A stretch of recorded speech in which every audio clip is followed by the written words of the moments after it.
ऋग्वेद मंडल 10 सूक्त 129 मंत्र 2 नासदी सूक्त इसको कहा जाता है। पहले मंत्र पाठ। ओम रमितुरासीदन्तं न तर्हि न रात्रा अहं आसी प्रकेतः अनादिवातं स्वधया तदेकं परमाद्धान्यन्न परः किंचनास। अब इसका सरल पाठ करता हूँ। न मृत्यु आसीत अमृतं न तर्हि न रात्र्याः अहुनः आसीत प्रकेतः आनीत अवातं स्वधया तत एकं तस्मात् अन्यत् न परः किंचन आसीत्। इस मंत्र में मृत्यु और अमरता इसकी चर्चा दिखाई दे रही है, तो इसका वर्णन शब्दार्थ करते हैं।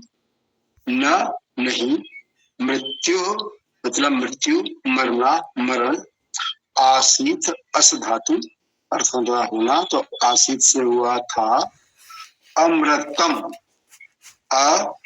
अव्यय उपसर्ग अर्थ हुआ नहीं। मृतम मृ धातु मरना, जहां पर अमरता भी नहीं थी, है ना। अमृतम, जहाँ मरना नहीं तो अमरता कहा जाएगा उसको, जहाँ मरण नहीं था। न तरही, न वहां, न रात्र्या, वहां रात्रि भी नहीं थी। आहना, दिन, प्रकाश, व्यापक, ये भी नहीं था।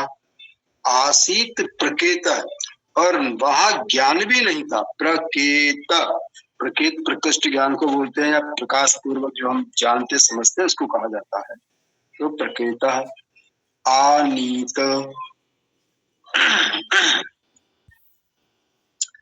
आनीत अन धातु से बनता है, इसका अर्थ होता है श्वास लेना, प्राण होना। तो आनीत मतलब वहां पर प्राणवान भी नहीं थे, प्राण नहीं था। अवातम, अवातम के लिए कहा जाता है अब धातु रक्षण पालन के आशय में आती है।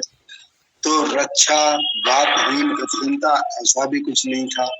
स्वधया, स्व मतलब अपना सुख, और धया ध धारण करना। तो जो स्वयं के द्वारा धारण किया जाए या सुख में धारण किया जाए उसे कहते हैं स्वधया। तत् वह एकम, एकमात्र। तस्मात्, ये भी तस्मात् उससे सर्वनाम है। ह ही, निश्चय ही। अन्यत, अन्य मतलब किसी दूसरे के बारे में।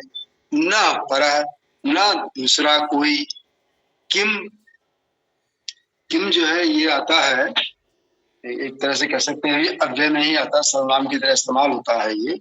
किम मतलब कुछ, चन, भी, आस, अस धातु हो गया बोला और आस हो गया था, तो वहां पर कुछ भी नहीं था।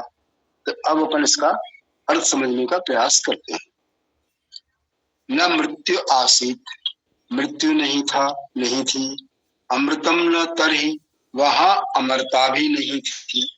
न रात्र्या अहनया, वहां रात्रि भी नहीं थी, दिन भी नहीं था, प्रकाश भी नहीं था। आसीत प्रकेता, और वहां पर प्रकृष्ट ज्ञान, प्रयास युक्त ज्ञान वो भी नहीं था। हमको अगर कुछ मालूम नहीं होता है तो हम इसको जानने समझने के लिए छू कर, देख कर, चख कर, अनुमान करके, अनुभव करके उस तरह से प्रयास पूर्वक जानते, वो भी नहीं था। आनीत अवेताम, अवातम, तो वहां पर क्या था? आनीत, प्राण और रक्षण, स्वधया, स्वयं का धारण किया हुआ एकमात्र था। तस्मात् अन्यत न परः, वहां पर उससे अन्य और कुछ भी ऐसा नहीं था। ये इसका अर्थ हुआ अपने मंत्र का। अब देखते हैं इसके भावार्थ में क्या आया हुआ है। भावार्थ में क्या लिखा गया है अपने वेदांत पुस्तक में? यह विधि सृष्टि नहीं थी, तो जब यह विधि सृष्टि नहीं थी उस समय मृत्यु नहीं था, अमृत नहीं, रात्रि दिन का प्रकृष्ट ज्ञान प्रयास नहीं था, वह एक परमेश्वरी स्वयं धारणा शक्ति द्वारा रक्षित, बातहीन, गतिहीन तथा प्राणवान था। उससे अन्य परे कुछ भी नहीं था। ये इसमें आ गया। अब देखते हैं व्याकरणाचार्य गंगा सहाय जी ने क्या लिखा हुआ, उसको भी पढ़ते।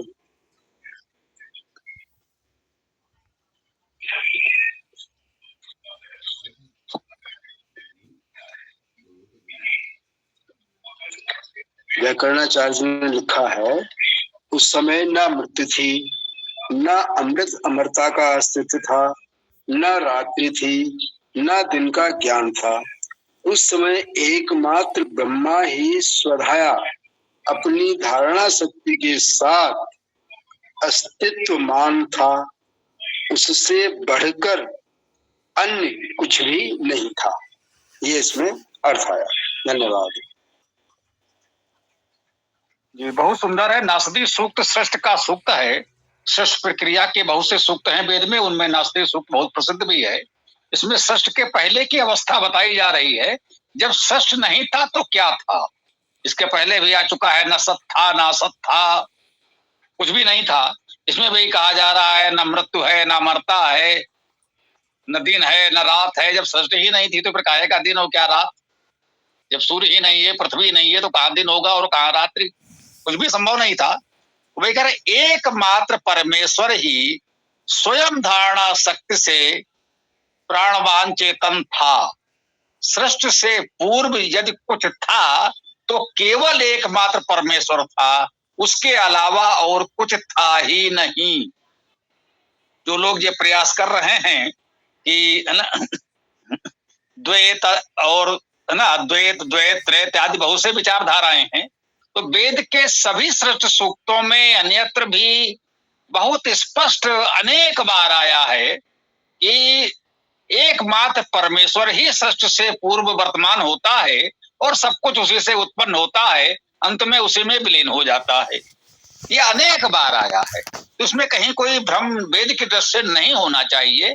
फिर भी हम कहते हैं भाई अपने अपने विचार हैं, यदि कोई अलग विचार रखता है तो उसको पूरा अधिकार है।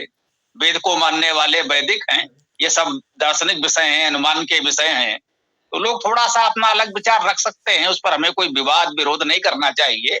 लेकिन वेद में अनेक बार ये स्पष्ट रूप से आ रहा है कि सृष्टि से पूर्व एकमात्र परमेश्वर ही था, परमेश्वर के समानांतर कोई सत्ता नहीं थी, ऐसा वेद का तो मानना है। शेष तर्क विचार अपने अपने हो सकते हैं, कोई बात नहीं। तो क्या पीसी सिंह जी आप अपना आर्य समाज का अर्थ पढ़ना चाहेंगे तो पढ़ दीजिए आप भी। ये गुरुदेव पढ़ रहा हूं।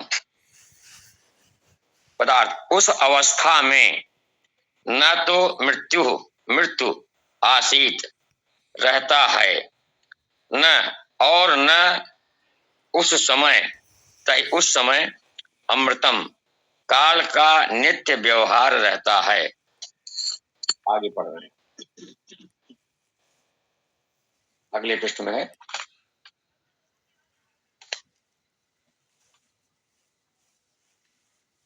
तथा रात्र्याः रात्र का और